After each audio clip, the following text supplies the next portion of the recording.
Then the sound pale through the dread bounces red. Again the dread bounces red. Dread here is an adjective, causing fear, causing dread. Mass like the surge in a tiresome ear, clamoring a fatal iron-hearted roar, death mission to the night is little called. Mission to the night. This is a beautiful phrase. Death mission to the night means death who is committed to night, who is charged with the work of night, who is assigned the work of night. Mission to the night. He will carry out whatever night wants him to do. This is my silent, dark immensity. This is the home of everlasting night. This is the secrecy of nothingness, entombing the vanity of life's desire. Gone, finished. What are you desiring? Life desires everything. It means that in this secrecy of what is the secrecy of this nothingness? That the secrecy of nothingness means it will remove away all the prospects of life's progress, life's desires, life's yearnings, life's longings, life's aspiration. No, no, no, no, no.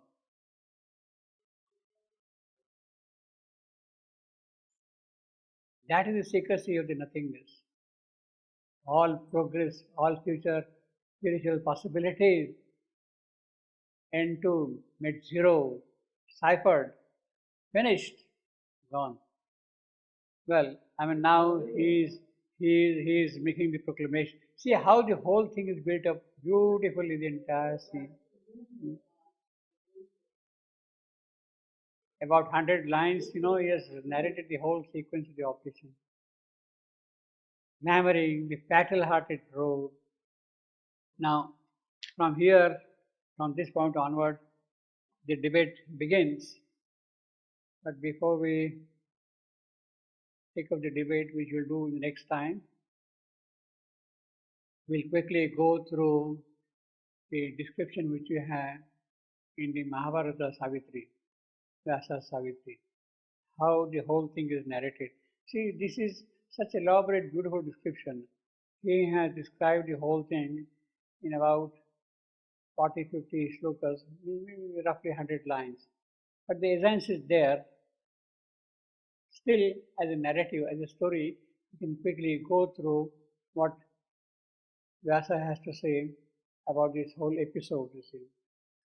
Now, Yama has come to pick up the soul of Satyavan. He is lying there at the feet of the big tree, at the trunk of the tree. And Savitri gets up and looks at him and asks him. Savitri said, I take you to be some noble god as you have form other than the human. Savitri sees some brilliant face there. If it pleases you, pray, tell me who you are and what you propose to do, O God. She is not frightened. See, they are talking in a very friendly way. They are kind of familiar with it. Yama said, O Savitri, as you are devoted to your husband and you practice asceticism, I can converse with you. I know me, O virtuous lady, to be Yama. Yes, here I am, Yama. You are a virtuous lady, therefore I can talk to you. Normally, in Indian tradition, two strangers, lady and gentleman, they don't talk with each other at all unless they are excused. Savitri said, O Lord, what I heard is that you send your ministers when human beings are concerned. You don't come yourself to pick up the soul of man. And how is it then that you have come here yourself in person, Oh, Master! Then the narrator said, Markandeya said, when asked in this manner, the king father, Lord, duly began narrating everything, all in a sequence, for her satisfaction and happiness. King father, that is Yama, satisfaction and happiness. As he is conjoined in the Dharma, he means Satyavan is conjoined in Dharma and has beautiful features and an ocean of noble qualities. Satyavan is an ocean of noble qualities. Guna Sagara, Sagara ocean. He is a Guna Sagara. It is not in propriety that he be taken by a minister. He is such a noble person, so it is not proper that my servants will come and pick him. For this reason, I have come myself in person. Then Yama pulled out with force Satyavan's soul, the being no bigger than the thumb of man, who is fettered by his body and subject to it. With the departure of the life breath, his respiration ceased. It is Satyavan. His body, bereft of all luster, remained immobile and was not pleasing to look at. Yama then tied it up, it means the soul, tied it up and started moving towards the south. And Savitri, afflicted with agony, went behind Yama, following in his steps. That great lady, devoted to her husband, could do this having obtained the siddhi, the fulfillment of the vow. She had done tapasya, therefore she could follow Yama in his footsteps. After some time then, Savitri turned back and attend to the funeral rites that day. Your husband's corpse is lying there, attend to the funeral rites. You have now paid the debt to your husband by coming up to this point. You paid your debt. As far you could go with him, you have come. Wheresoever, Savitri said, wheresoever is taken my husband, or wheresoever he goes of his own, there I must follow him. That is the eternal dharma, the conduct of righteousness. Follow the husband.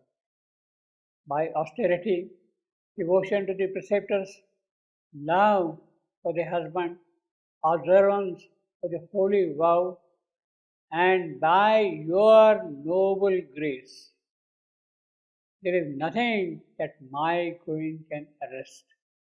I want to follow because devotion to preceptors, my elders are there, by austerity, tapasya, my love for husband, observance of holy vows, by that nothing will stop me. Nor should the science of reality proclaim that by taking 7 steps with a person, a friendly relationship is established with him. Honoring our friendship in that respect, I shall tell you something to which I request you to listen. He has walked with Yama with 7 steps. That is what we call in our custom sapta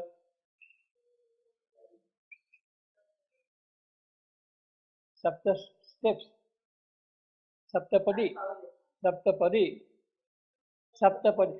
In the marriage fire, you take 7 steps. In the marriage fire, the husband, the bride, and the bridegroom take 7 steps around. They walk together around the fire and take 7 steps. Saptapadi. Padi means steps. Sapta means 7. By taking 7 steps with a person, a friendly relationship is established with him, which is not divorceable. Honoring our friendship. So she says, look, I have walked with you 7 steps. So we are now friends. We are now good friends. So we can talk with each other. In that, I shall tell you something to which I request you to listen. So please listen to what I am going to tell you. Yeah. Yeah. Those who are not self-possessed even though they may stay in a forest, even though they may stay in an ashram, even though they may stay in Auroville,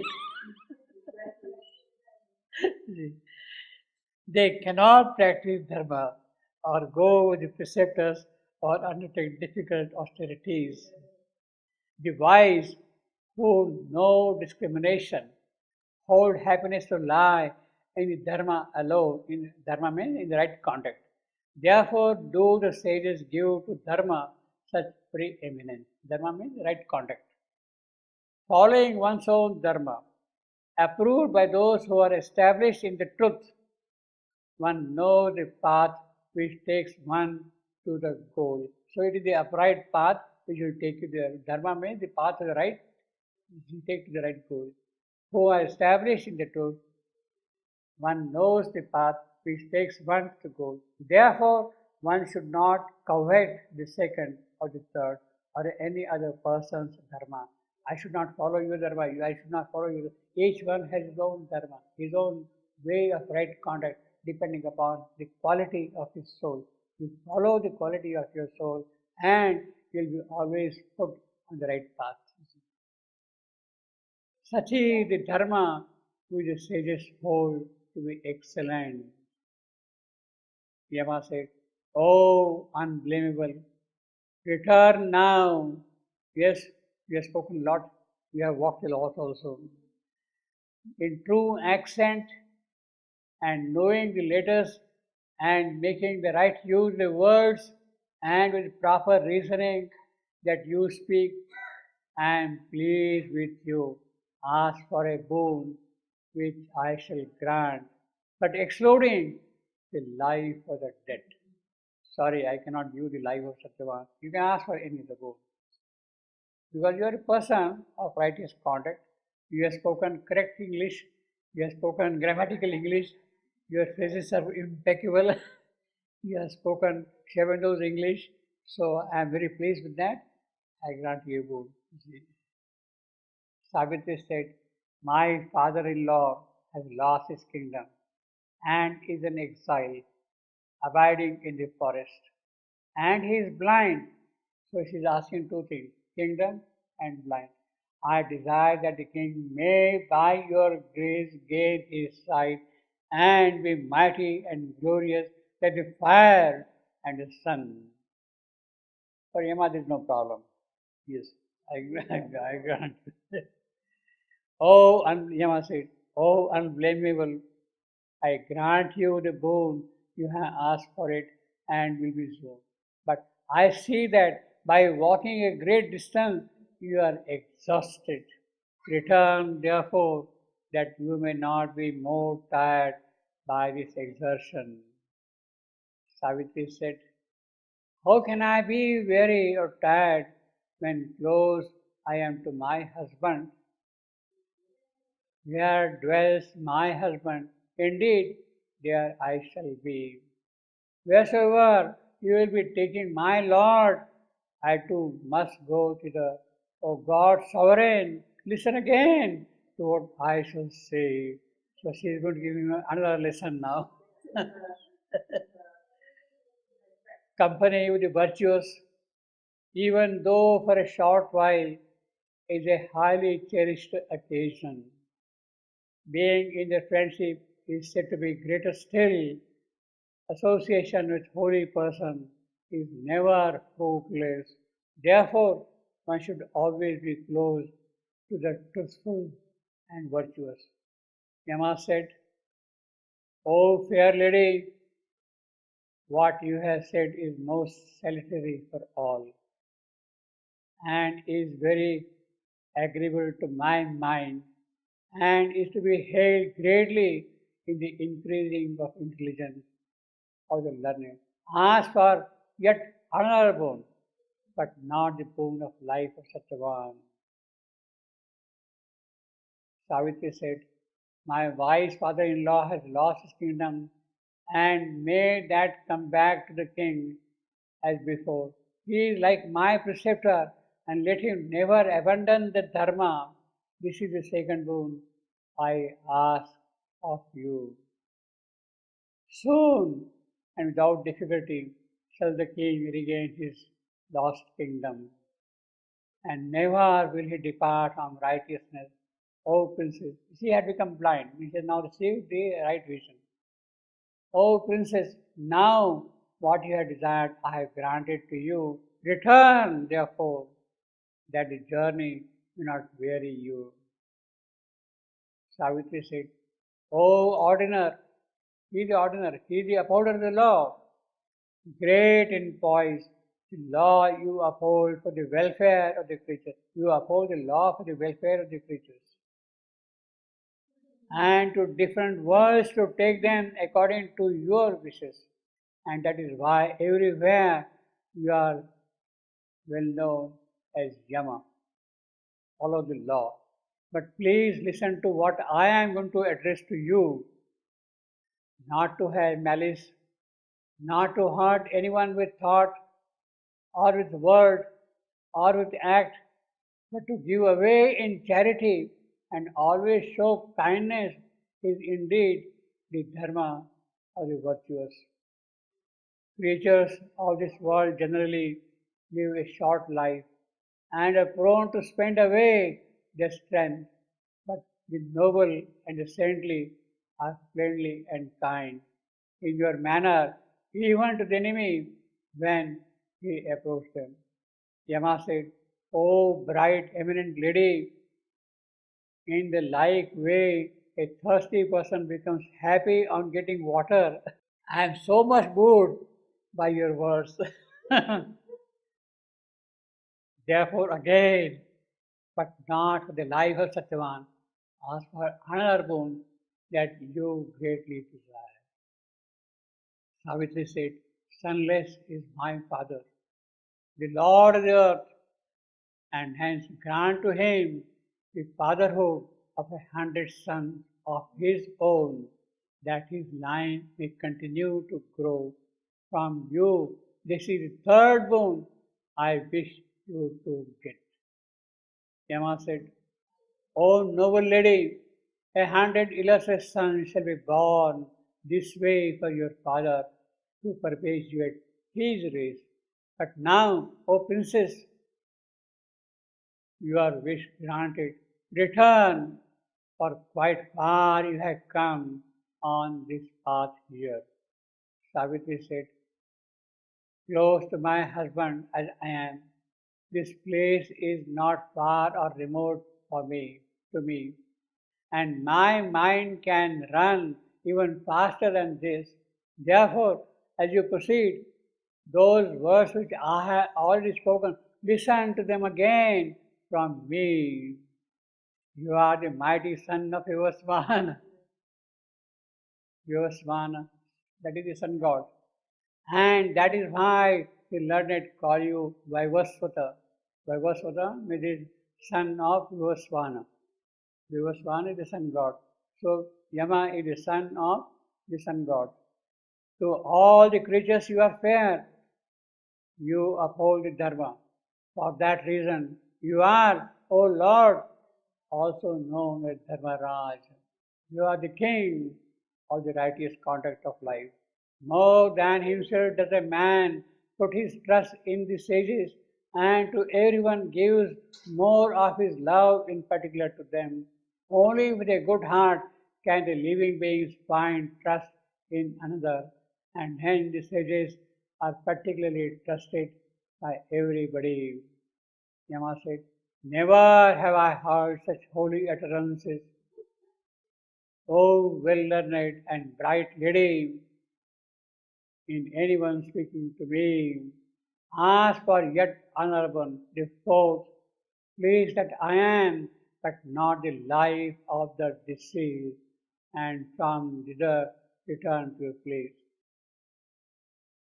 Savitri said, by our union, mine with Satyavan, let there be 100 sons, noble and heroic indeed, well born, extending the glory of the house. This is the fourth boon that I desire.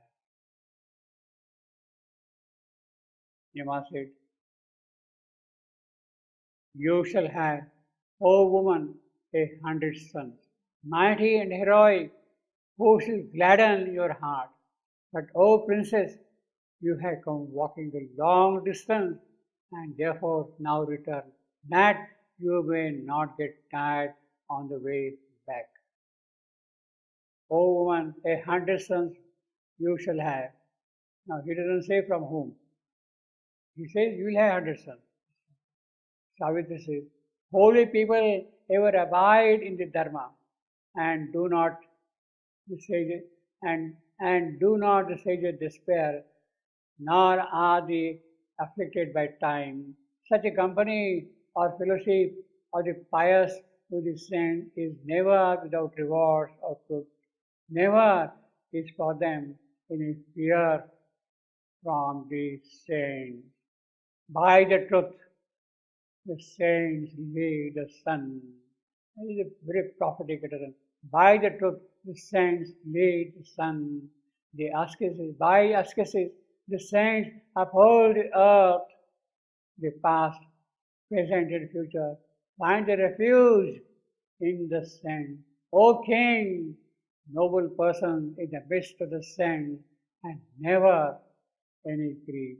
So that is the greatness. She is singing the hymn of the greatness, the Mahatmya of the rishis, of the saints. Those endowed with nobility, honor, and serve the dharmic practices of eternal value, in that they strive for the supreme good of one another, and at each other do not look otherwise. Benedictions of the persons established in the truth go never unfulfilled. Neither in them is the ill of selfishness, nor is there the wounded sense of lost pride. And because such three qualities are ever present in the saints, they are hailed as the protectors of the world. Yama said, O devoted and chaste lady, the more in well adorned verses, full of great significance and agreeable to perception, you speak of the noble things comfortable to the Dharma, conformable to the Dharma, the more does my excellent devotion for you increase. My devotion for you increase. Therefore, choose yet another one, but appropriate tone from me. Savitri said, O destroyer of pride, this boon which you have granted me is of a different kind than the earlier ones, and it cannot get fulfilled without proper matrimony. That is why, again, I ask for the life of such a one, without whom, as a husband, I am as good as dead. If I had to get such pleasure without my husband, I shall abstain from it. Even if heaven were offered to me, I would not enter it without my husband. I am not anxious to possess wealth or fortune if it is without my husband. Actually, I do not wish even to exist without my husband. You have given me the boon of 100 sons, and you yourself are taking my husband away. For that reason, I ask again the boon of life of such a one, by which your words shall come true. Saying, let it be so, Dharmaraj, Yama, the son of Vivasvana, released the news from around the soul and delighted spoke to Savitri. O gracious lady, here I free your husband. O daughter, doing honor to the house, by your words possessed with the spirit, with the merit of the Dharma. O saintly woman, You have fully gladdened me. Take him now, of sound health and fit to return to accomplish your desire, which will come true soon.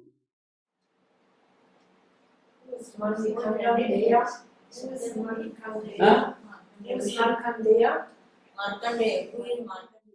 He is the main narrator of the story. Markandeya is narrating the story of Savitri to Dharmaraj, Pandava. In the Mahabharata, the story of Savitri is narrated by a rishi to one of the Pandavas. Markandeya is that rishi. So the whole narration of the story is through the mouth of Markandeya. He says, saying so, let it be so, Dharmaraj Yama, the son of Markandeya is now telling now. Markandeya is carrying on the narrative.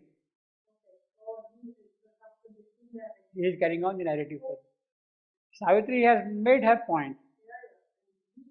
Now the rest is being narrated by the narrator.